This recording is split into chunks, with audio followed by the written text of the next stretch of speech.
Yes, ay pangarap ko rin maging katulad mo, no? Pero hindi. Hindi ko talaga tinatamaan ang tamang tono. Ang talento pag hindi nalinang. Sasama lang itong maglalamang sa wala. Isang biyayang nasa luna ay itatapon pa. Isang pagkakamali ng mangilang-ngilang isinisilid lamang ang talento sa kahon. Bagay na hindi hinayaan ni Norgie na mangyari sa kanya.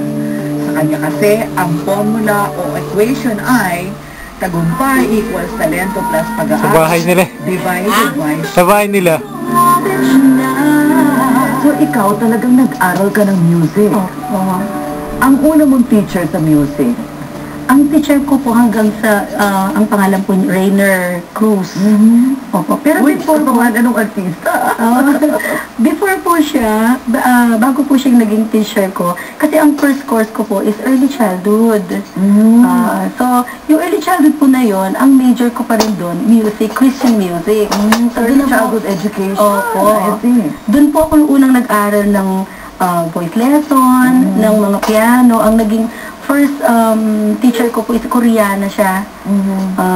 Ano siya, nagturo sa akin ng mga... So sa kolehiyo ka nagsimulang mag-aral ng formally ng music? Opo. Tapos po, in-enhance ko po yun na pumasok po ako sa UP Diliman. Doon ko po, nag-major po ako ng voice. Talaga? At yung kapatid mo naman, Kapatid ko ang pangalan ng Norman. Opo. Nor at saka Norily Norman. Okay. Galing sa pangalan ng mga magulang po namin. magulang mo. Oo, yun, no? Okay. So, saan naman siya nag-aral ng music? Siya naman po, nag-seminary siya. Sa Wesley, sa Cabanatuan po. Actually, siya po, dahil bata pa po kami yung aming nanay, tinuturuan na po kami ng mga simple notes.